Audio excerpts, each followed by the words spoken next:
This is getting kind of interesting. We're in the hundreds. Episode number 103 of the Shant and Ari podcast. Shant, how you feeling tonight, big guy? Feeling good, man. Feeling better. I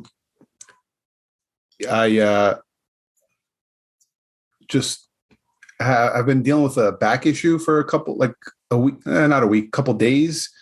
So I went to the chiropractor. Have you ever been to a chiropractor? No, but I have gotten one massage in my life. Only one. One. Interesting.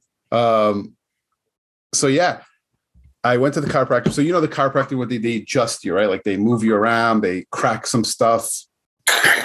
Yeah. That's I've been to chiropractors, and I went to this new one because it was right by my office. I didn't want to go to my usual guy, so I'm like, let me just go in here, man. I'm like, how much to get it? My back was killing me. He's like, $50. I'm like, cool, let's do it.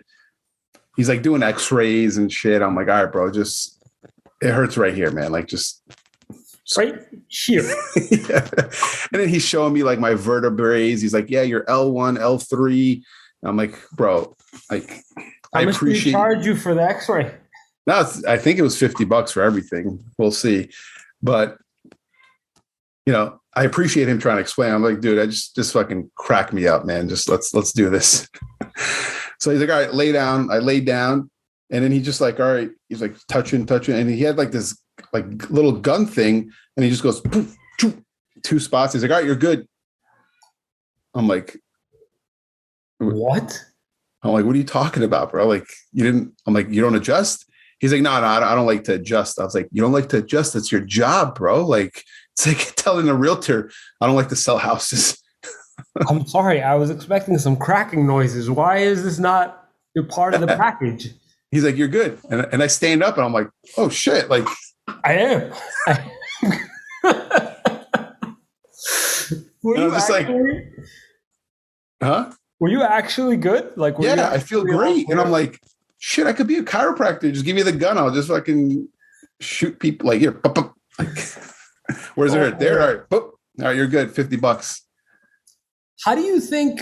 Well, $50, I feel like is low, but for given the amount of work, I'd fucking bomb literally just went off on this podcast. I'm sorry. I mean, it was 10 minutes, so it's like right. So I guess all right. If he was charging by the hour, technically, like it's expensive.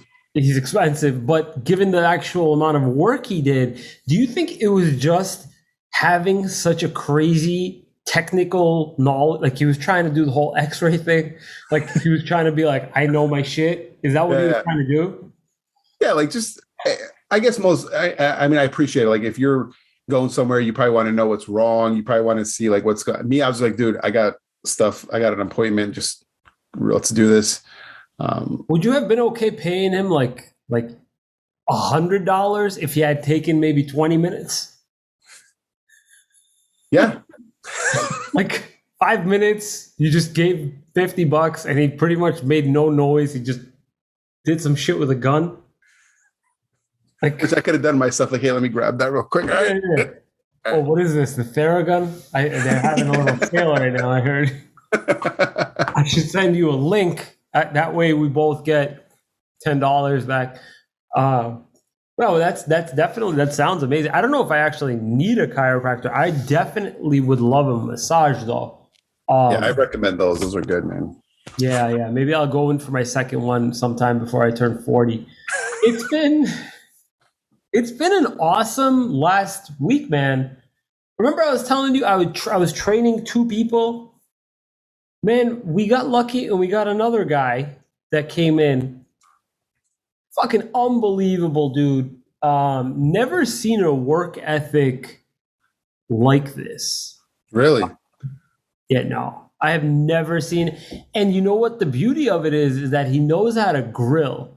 So this guy comes in and immediately I could tell from the way that he's doing shit on the grill that like we're good. We got pretty lucky. And it sucks because I always have a hard time trusting people with either 2 things. I don't trust people with my car. And Mhm. I don't trust people with my food, like grilling my food. Yeah, yeah, yeah. I can't do it. Like I need to be watching what they're doing on the grill at all times. It's an OCD thing for sure. You're a Jonathan true and true, bro. Thorough. Yeah, I am. Anyway, so yeah, so it was so easy backing away from the grill and not even questioning anything, to the point where my dad was worried because I wasn't. So he felt like he had to, like Adi's not watching. I gotta fucking watch this guy now. I'm like, why do you need to watch him? And Like, he's there's new, no huh? need. And he already like, He's, but the thing is though, he's 40, and I have yet to find anybody in my age group or younger that even comes close to wanting to learn how he works. Granted, we are paying for it. We are paying a decent amount of money per hour for the skill, and I'm actually I'm considering paying a couple bucks more than that per hour for him just to keep him happy. So where I was going with this is that the work ethic up until now, seeing everybody else's, and even seeing people that are just my age, a couple of years younger than me, it's miserable thinking about this, bro. People don't have this. People in my generation and younger are lacking two things. And going into sort of the conversation topic for tonight, they're lacking both work ethic, like a pride in their work, and they're just they're people are just generally soft nowadays. And I noticed this more so in new parents. Like it's super sad because you know it in Boston. You know it when you see it, that this person is just soft, and that doesn't mean that they're liberal or it's nothing to do with a political affiliation. yeah, yeah, yeah. And let me just break this down a little bit further. Some of the traits that rub me the wrong way is like being a little bit too weary of you. They're always cautious in the way that they're sort of speaking. They're always a little bit too friendly, Mm. or apologetic. And I'm What guilty age? of this too. Yeah. What age group are you talking about that you've noticed this more? I'm talking about right now between 20 and 35, Okay. this age group. A little bit too apologetic, a little bit too nice, a little bit too weary of the conversation, almost needing to be very, very quick with conversation, just to like nothing extra almost. They're like, yeah, yep. And there's just there really is no more depth and no more like, let me find out a little bit more about you. As soon as you start to actually ask questions about the person, it's like, what is this person trying to sell me? Mm. So that's what some of the initial traits that I see, especially Yeah, in we've suffered from that, right? Like we've talked about this, being too nice. Yeah, and the problem is I'm trying to get away from that.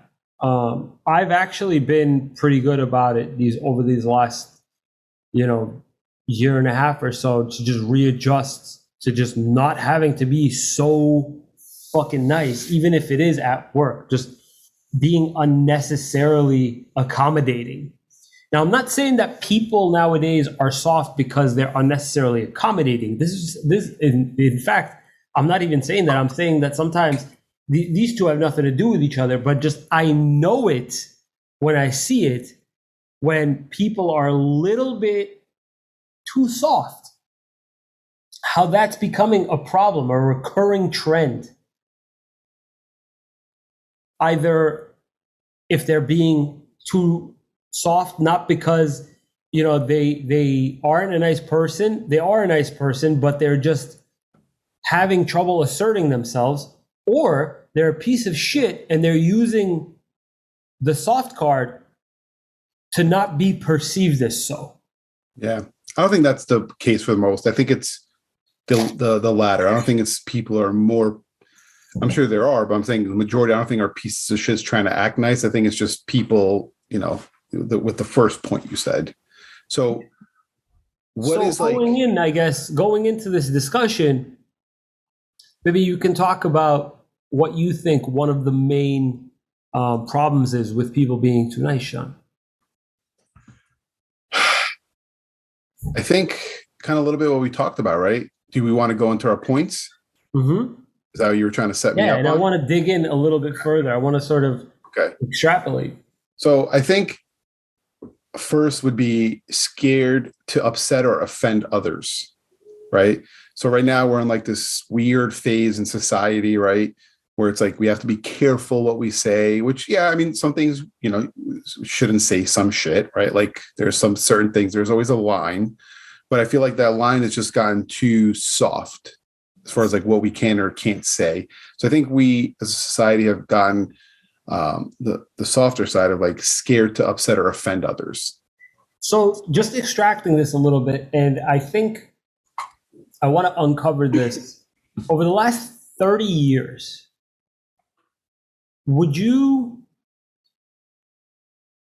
let's build out this list together real quick, just off the top of your head. Some key points that people are afraid to offend others on.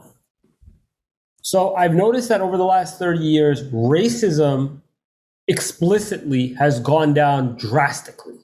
Like people are scared to say whether or not, this word to describe that person. People are scared to use the word black when describing a black person, Latino to describe a Latino person. They're scared to describe anybody's like color to describe them. They're scared to offend people, and even sometimes in situations I've been in also, you don't want to talk about your own opinions when it comes to politics, as in you're supporter of Trump or not, or you're a supporter of Biden or not. You don't even want to begin to talk about it. You're scared to talk about it in some instances. You're scared to talk about your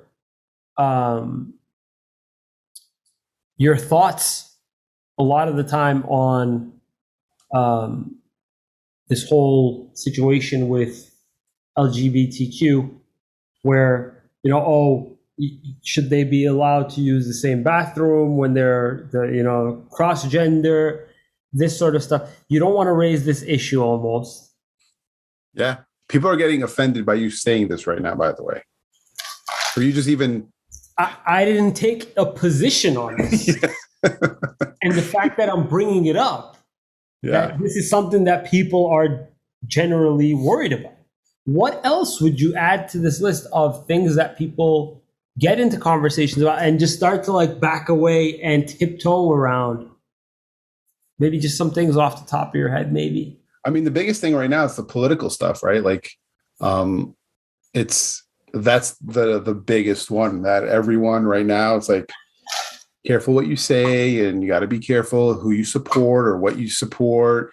And then it's like, you can't say you can't have a position if it's a little bit against it. Like, then it's like, you're just terrible human being, right?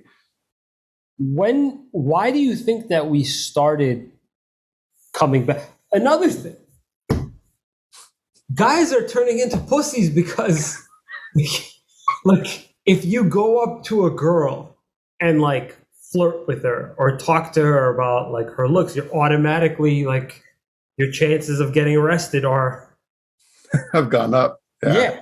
Like the girl just screams rape and you're fucked, Yeah. So a lot of the times guys are not even approaching women now because they're just like, dude, I kind of don't feel like getting pepper sprayed. So why do you think that this all drastically changed back in like the 1980s and 90s, where like people started to become more politically, quote unquote, politically correct? And I don't think that they're politically correct. I'm not saying that people are politically correct by acting the way that they're acting. I think some of it is becoming irresponsible. I think it is the internet. What about the internet? Like, do you think that there's also some sort of shift in how our presidents shape this whole thing? Like I don't know, ever since Bill Clinton and maybe George W. Bush, like the wars that they got into and people just crying and bitching and moaning, or do you think it goes deeper than that? So I think, to expand on that, let me kind of what I think, right? This is all hypothesis, so not to offend anyone. But so there's been more victims popularized now.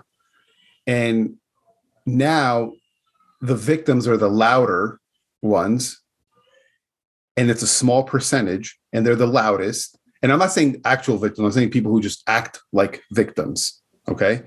And everything is someone else's fault.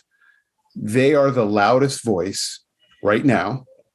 So for the rest of society to not offend them, they just tiptoe because they seem so loud and they seem like a huge group, but it's actually like this small.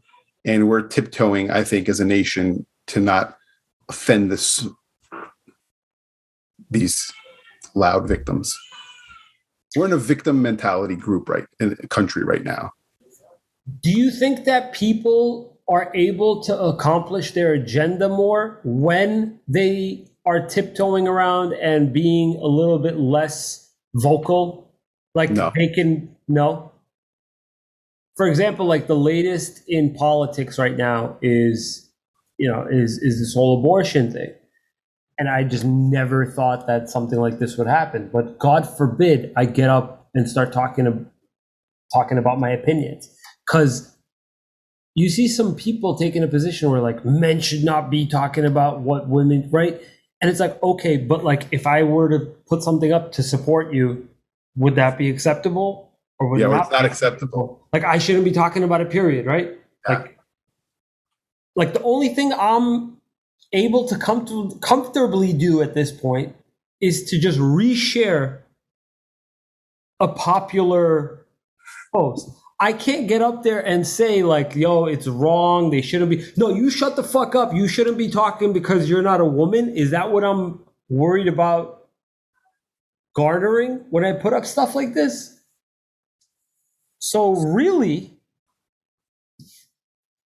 yeah, the internet is definitely highlighting a lot of other people's opinions. Like here, it's all in the open because you're on a platform that you're hiding behind a screen. So maybe I can see your point on this. The internet definitely did turn a lot of people softer because they can hide behind a screen but still be vocal. The thought of being able to just use Twitter like Trump was doing tells me that, probably a lot of people found it a lot easier to become victims and become vocal and say all this crazy shit.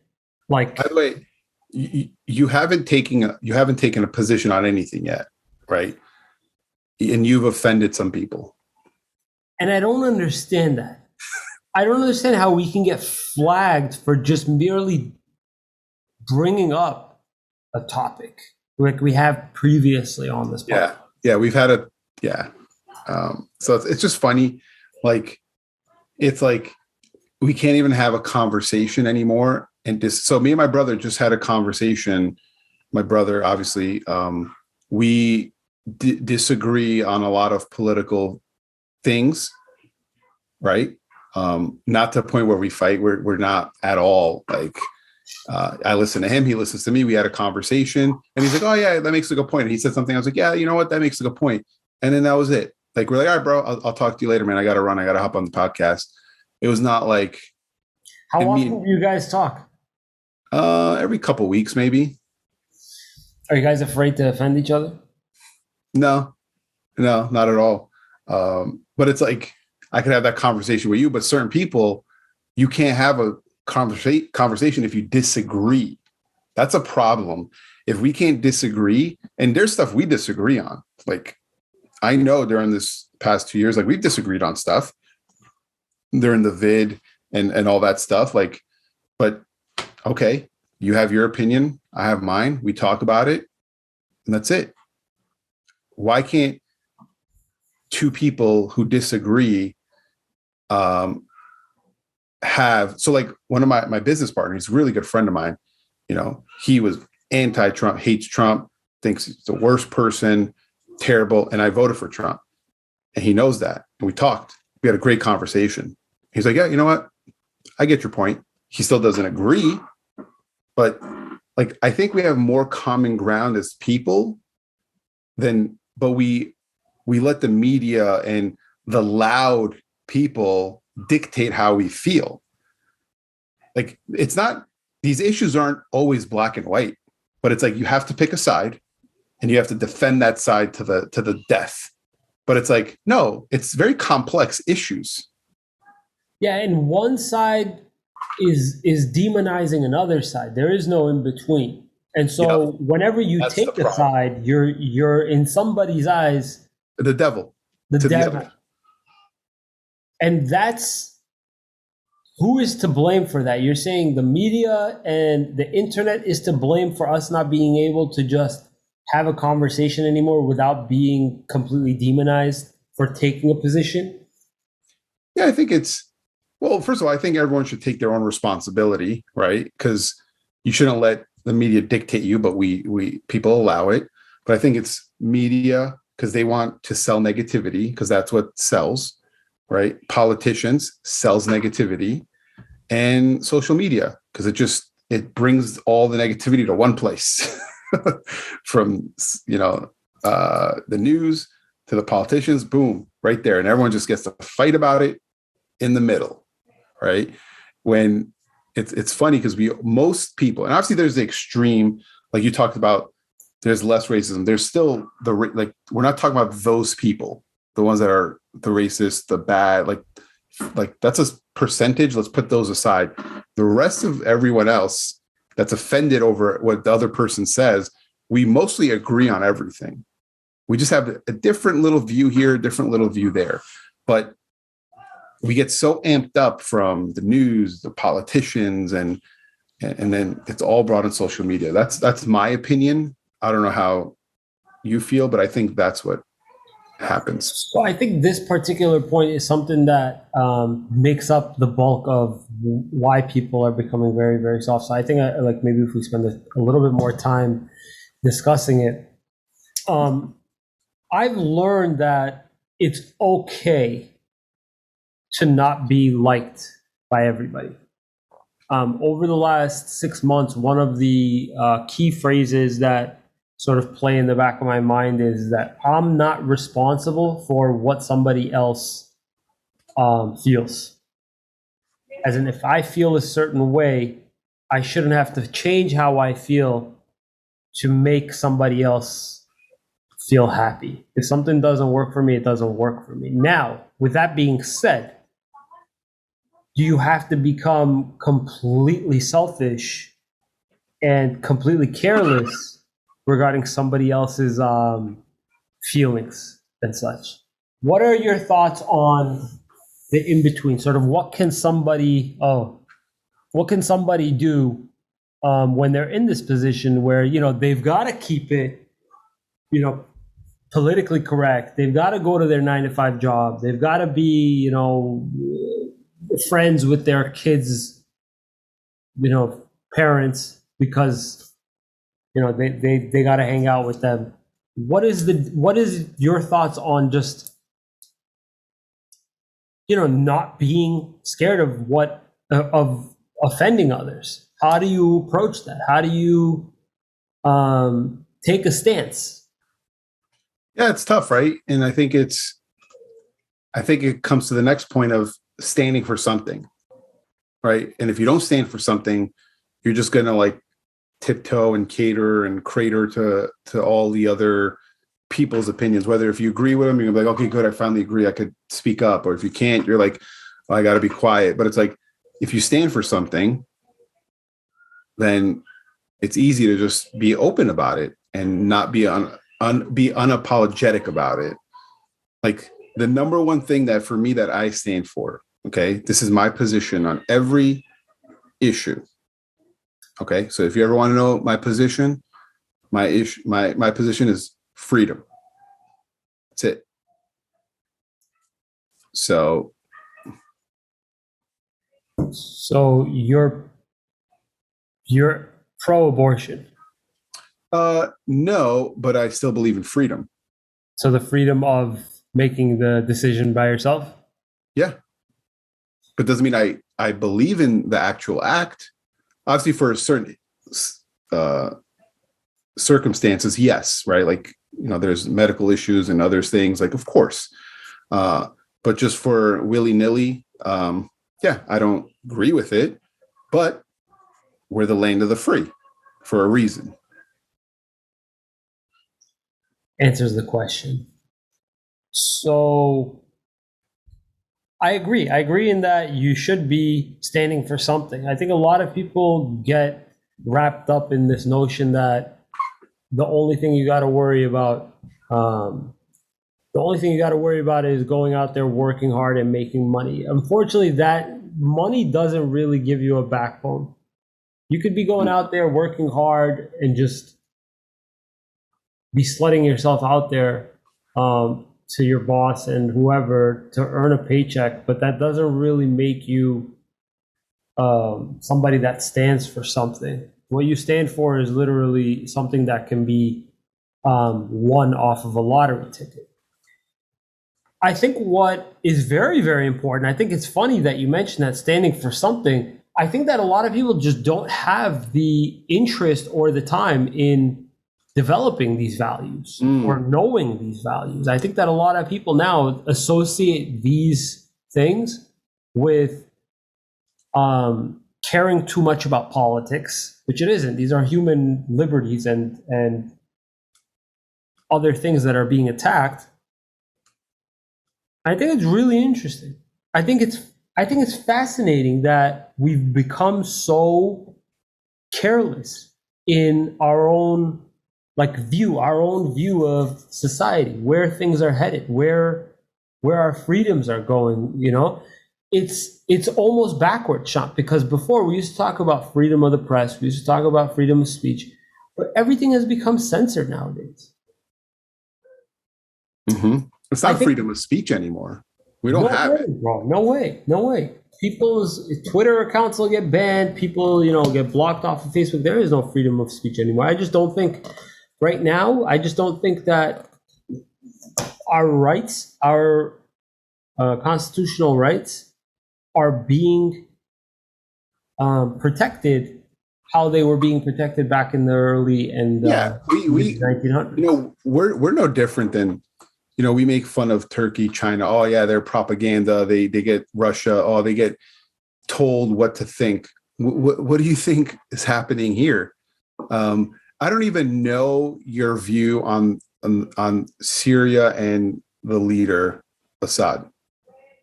But so in our country, we were told he's a terrible human. He's the devil. We have family in Syria where we have our bloodline is from there, right? Is that the fact that you subscribe to?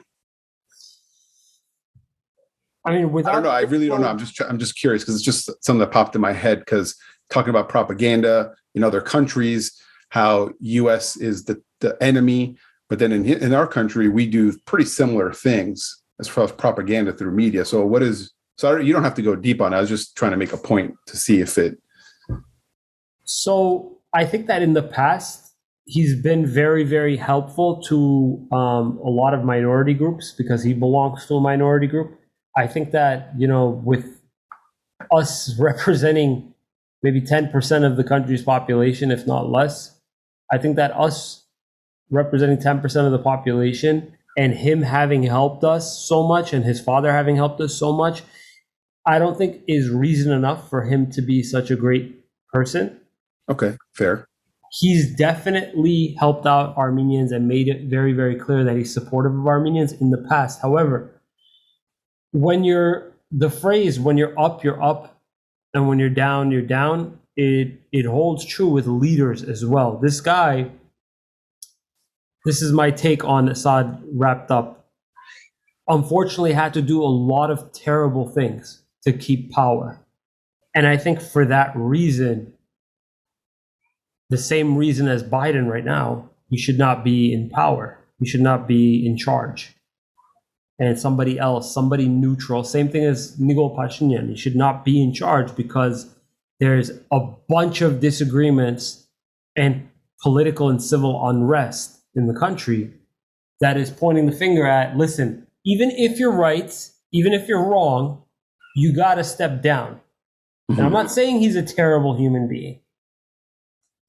God knows some of the stuff that was published was creations of the media, such as how we see it all the time.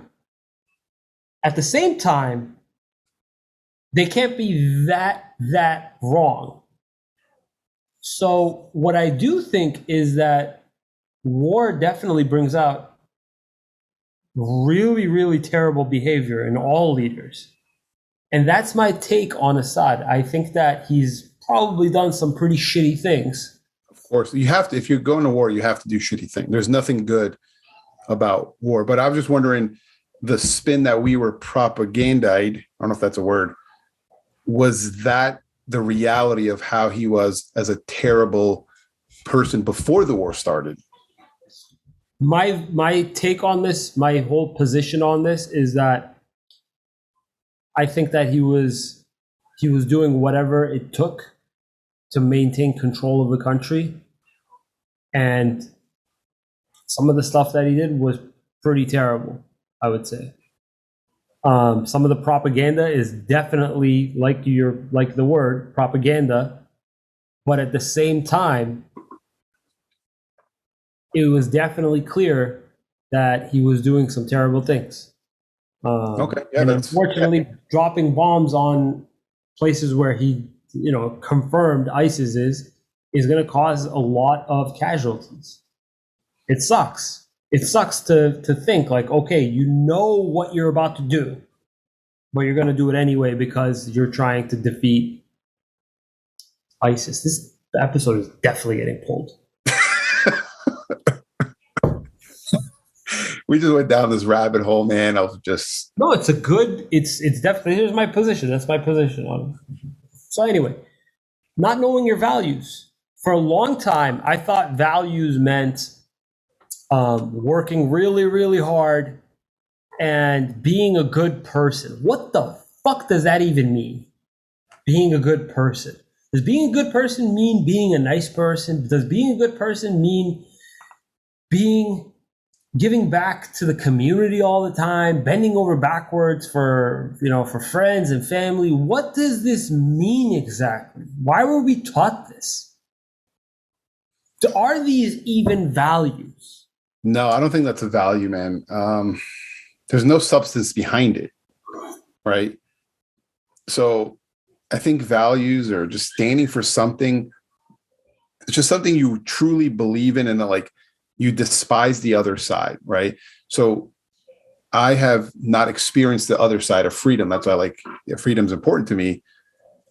It's a true value because I know from hearing stories through family or through friends of like other countries, that's like when you don't have the freedom, it's fucking terrible. So that's why that's pretty big for me. But yeah, so what is one for you? Because the point of this is why has we been a softer generation and not having something to stand for? What is something that you stand for that you're like, hey, is it is it being a nice person? Like, what is it for you? My values are changing dynamically all the time. Yeah, and it should. Yeah. Some of my values right now is keeping a clear conscience with yourself. As in, are you making decisions right now that are easy to make because they're going to make you feel good? As in making the very, very best decision possible that you're not going to turn back and say, you know, I made that decision out of fear, or I made this decision to be comfortable. One of my biggest values is, and one of the things that I believe in the most is doing what, as much as possible, doing what I fear the most in any situation. And so basically, if my mind is telling me that I shouldn't offend this person, let me challenge the thought. Let me challenge the thought and think about what are the repercussions of me not offending this person or not speaking my mind. What are the repercussions? Am I going to look weak? Am I going to be losing anything? Or is it just the simple thing of just me needing to disagree and express my opinion? And if so, what is that going to get? And in this case, it's relating back to being a good person, is not finding opportunities to make somebody else feel wrong or be wrong or look stupid. It's actually protecting those circumstances where you really felt the need to let the other person know that you take this position because you would have regretted it later, not because you wanted to piss them off. Yeah, and this is, I think, where a lot of people have the misconception of like, you could have a position on a topic, I could have a different one. We could differ, and it could be a strong topic, and we could have different views. But then it's like, it doesn't make you a bad person to be different view from mine. It's just on this particular thing, you have a different opinion on it. So why is that such a big? So like my business partner, he was like, yeah, you know what? Like, I know you have a different view on this and I totally disagree, but he's like, I know you're still a good person. So like, this has nothing to do with you. It's just what you believe in, and vice versa. So it's like, why is it a fight if we disagree?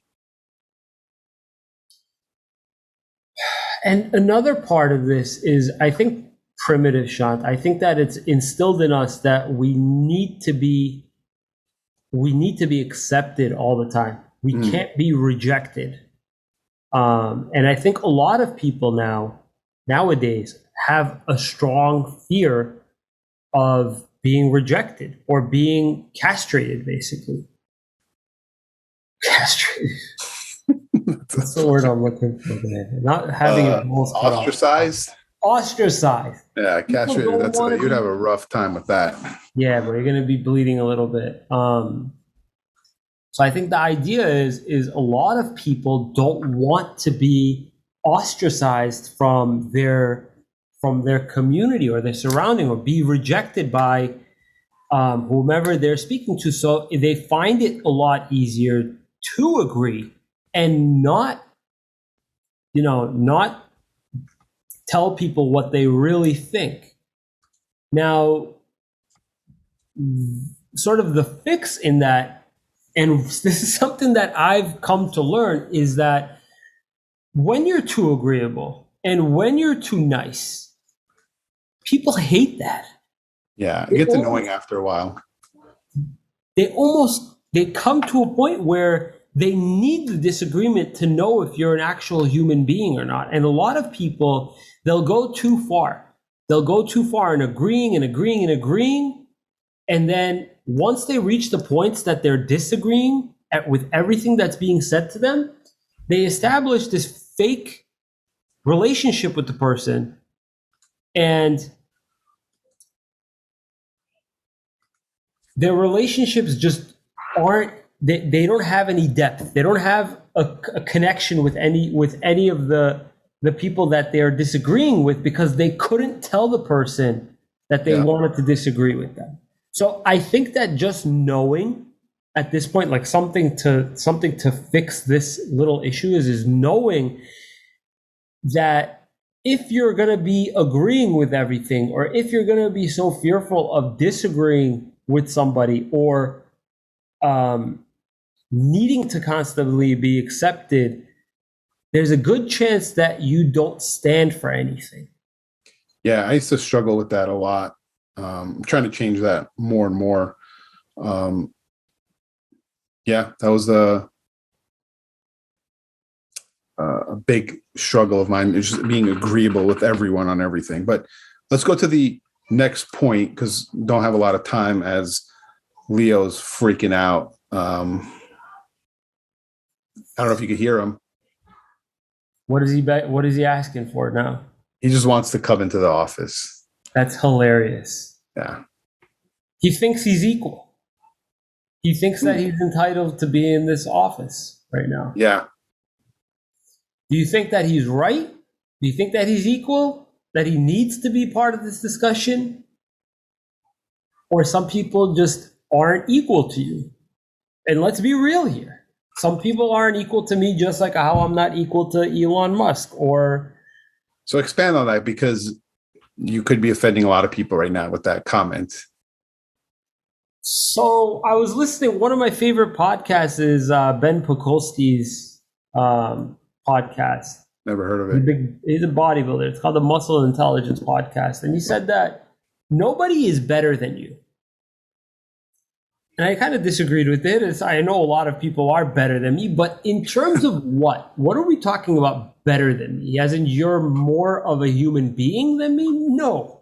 And a lot of people associate this with not being equal to somebody else. If somebody acts like they're higher than you, then they're not putting you on the same human level as you. And that's completely wrong. These two should not be associated, but unfortunately, it's constantly associated. Oh, he's belittling me, or oh, he's putting me in a position where I feel lower than him. Well, fuck.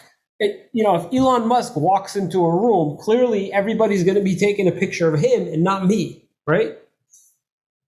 So I just think that, yes, it's true.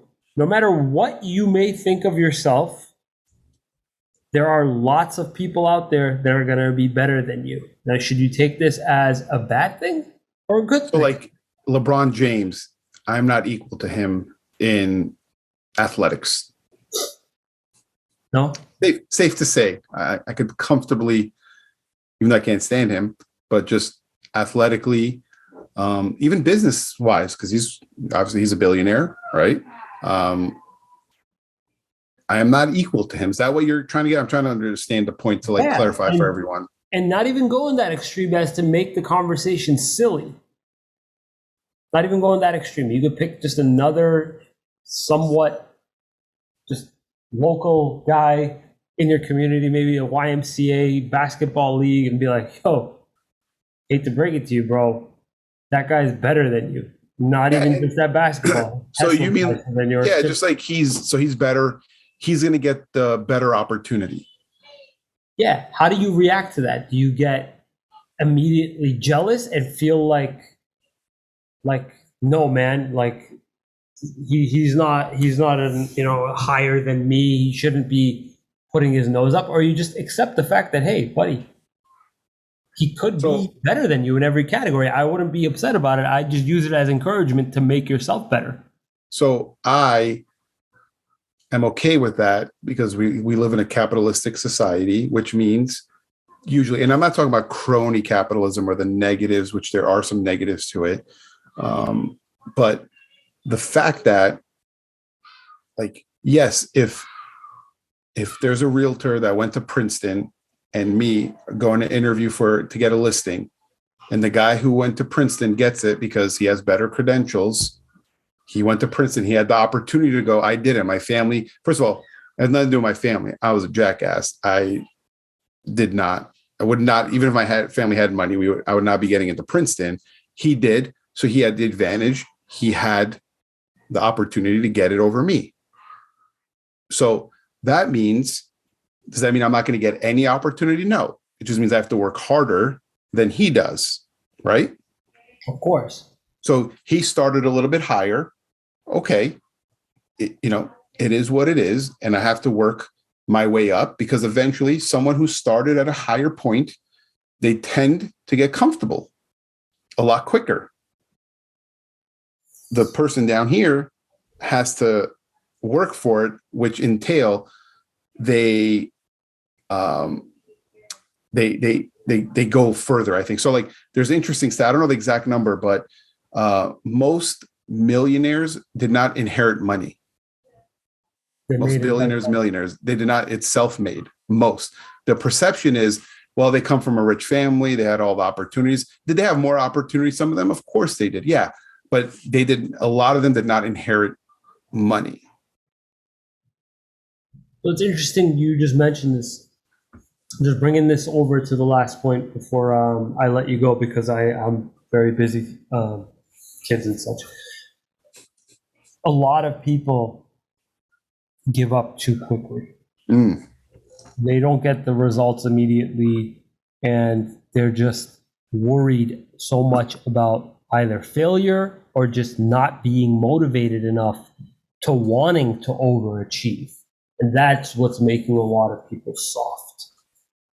Like you just said, somebody, I can compare you to somebody else, and but that person's like this and this and this, and coming up with all these excuses why you aren't able to do that, as opposed to just saying, yeah, I should use that as motivation to get better, and not giving up at the first sign of resistance. A lot of people, especially nowadays with such instant gratification all the time, a lot of people just give up way too quickly. A lot of people don't have enough grit. So to touch on your point, it's not that you have a big YouTube channel, but you have a good, healthy YouTube channel, right? Right now it's kind of ill, but yeah. Yeah. But so how long before it really turned the corner and you were at it every day? Too long. It took a couple of years, and I was at it, like you said, every day. Couple of years, when most people like myself, who've been there, quit a third in, halfway in, and like, hey, that's not working out. Like me, like I did not grow my YouTube channel at all. I kind of dabble into it. You said, I'm going in and I'm not stopping. So what happened? My YouTube channel is not doing good. Yours is doing 20 times better than mine because I stopped quick. So like, is it unfair that yours is doing better? No, it's totally fair. I am not equal to you in that because you had more grit, you had more patience in that aspect. So you deserve to get more out of it than I did. It's like how you prioritized probably making a ton of more money, doing a lot more important shit. I prioritized filming myself, and that's just how it works. I'm prioritizing TikTok, bro. I'm trying to get TikTok famous here, man. You are TikTok famous, bro. You're good. You get there. So yeah, I just think that one of the major things that a lot of us, especially men, some of you nice guys, what we got to work on is not being, even if you want to agree, sometimes just shutting the fuck up and just listening to somebody, asking questions, as opposed to just agreeing and trying to get the conversation over with because you don't feel comfortable having 100%. The discussions. Yeah, I'm pretty excited to see how long this podcast stays up before getting taken down. Really regret talking about this whole Syria thing. I hope it doesn't affect my other YouTube channel. You think Assad's going to drop a bomb on you or something? Like, I don't know, man. I don't want to. Let's not use these words anymore. You still have your Syrian passport, or no? Or no? Okay, no. So you're safe. You just can't ever go to the country, but you're safe. I mean, if he's still in charge, yeah, probably not at this point. We'll see. Fuck. I really wanted to visit too, man. Anyway, all right. Well, Gotta run. I got kids. Yeah. But All right. Good night, Sean. well, good night, everyone. Don't hate me if you're offended by this. There's a great website you could go to, www.gofyourself.com. Yeah, And let's go. but yeah, so no, just appreciate you guys listening. Hopefully you guys could hear this before it gets taken down. If it does, I doubt it, but Let us know if you got it before. All right. Good night, everyone. Thanks, Sean.